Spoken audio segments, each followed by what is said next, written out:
اچھا، آپ کا مقصد یہ ہے کہ یعنی بنیادی طور پر ایجنڈا کچھ اور تھا اور سامنے اس کو جواز بنایا گیا ہے، تو اب اس حوالے سے پھر آپ لوگ کیا کریں گے؟ مطلب پی ٹی آئی کی پاس سے تو یہ obviously 4 چیزیں جانا یا 4 کمیٹیوں کی صدارت جانا، obviously یہ ایک طریقے سے بیک فوٹ پر تو کرنے کی کوشش کی جا رہی ہے نا پی ٹی آئی کو۔ دیکھیے، پی ٹی آئی کے پاس اس وقت لائبل دینا چاہیے جو پارلیمانی لوگ ہیں جو اس چیز کو دیکھتے ہیں، اپوزیشن لیڈر ہیں، یہ سارے کسی اگر آپ عدالت میں جائیں گے تو عدالت سے بھی کوئی خاص توقع نہیں ہے، تو اس کے لیے تو بلڈ اپ کرنا پڑے گا، اس کے لیے تو پولیٹیکل لائبل چاہیے ہوتا ہے۔ وہ اب اگر کل مجھے موقع ملا عمران خان سے ملاقات کا تو میں ان سے گوش گزار کروں گا، پھر ڈسکشن کے بعد میں پبلک جو ہے اگر آنا ہو انہوں نے اجازت دی تو میں آؤں گا، بیکاز میرا یہ ذاتی اوپینین یہ ہے کہ اس وقت پی ٹی آئی کو ایونیوز جو ہیں وہ کافی حد تک بند ہیں، لیکن اس کا یہ مطلب نہیں ہے کہ ہر چیز ختم ہو گئی ہے یا ہر آپشن جو ہے we have lost it. We have many options. We have many strategies. لیکن ظاہر ہے اس کے لیے جو ٹیم اور اس کے لیے پولیٹیکل اسٹریٹجی چاہیے ہوتی ہے، جو لوگ یہ کر سکتے ہیں، تو اس چیز کو ضروری ہے کہ آگے لایا جائے تاکہ عمران خان صاحب کی رہائی جو ہے وہ انشور کی جا سکے اور ملک میں ایک سیاست کو نارملائزیشن کی طرف لے کے جایا جا سکے۔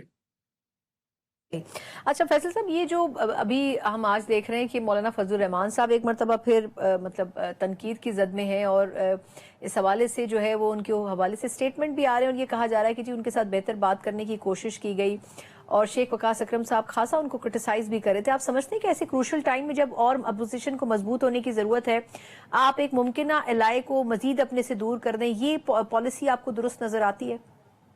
نہیں، وہ بنیادی طور پہ شیخ وقاص اکرم صاحب جو ہیں وہ مولانا صاحب کو آن پرپز اور ایک اسکیم کے تحت ٹارگٹ کرتے ہیں۔ وہ علی امین صاحب کے اسپوکس پرسن ہیں، وہ پی ٹی آئی کے اسپوکس پرسن نہیں بنتے ہیں ان معاملات پہ، اور وہ بچے نہیں ہیں اور بڑے سمجھدار آدمی ہیں۔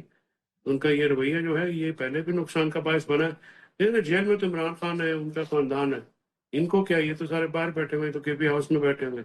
ون شوڈ ریئلائز کہ کارکنان کو بھی پتہ ہونا چاہیے کہ یہ سوات کا واقعہ تھا تو پھر یہ کہاں تھے سارے، تب تو یہ بالکل سموم بکموم ہو گئے۔ تو خاص طور پہ ایک ٹارگٹ کیا جاتا ہے اس چیز کو تاکہ مولانا صاحب کے ساتھ جو ہے وہ، کیونکہ وہاں پہ بھی زیادہ شکوک و شبہات پائے جاتے ہیں۔ So it's a planned strategy, it's not something کہ وہ کریں۔ انہوں نے اس وقت بھی یہ گند ڈالا تھا اور ابھی بھی ڈال رہے ہیں۔ اچھا فیصل صاحب، لاسٹ کوئسچن، آپ نے خود ہی بھی سوات کی سانحے کی بات کی ہے، آپ کے خیال میں اس کی ذمہ داری ٹھہرا کر جو قصوروار ہیں صرف اسسٹنٹ کمشنر یا وہاں پہ جو ڈپیوٹیڈ آفیشلز تھے ان کو خالی ڈسمس کر دینا کافی ہوا؟ کیونکہ اس کے الرٹس تو بہت دن پہلے سے جاری کر دیے گئے تھے کہ ایسی فلڈنگ کی سچویشن ہو سکتی ہے۔ اب اس میں اسی پر ہی اکتفا کرنا اور 2-3 گھنٹے ان تمام لوگوں کو مرتے ہوئے دیکھنا، آپ کو نہیں لگتا کہ پی ٹی آئی کی گورنمنٹ کو اس سے کچھ آگے بھی بڑھ کر کچھ کرنا چاہیے تھا، یا اب واقعے کے بعد پوسٹ انسیڈنٹ بھی کوئی ایکشن لینا چاہیے کہ پتہ چلے کہ غلطی کا احساس ہوا ہے؟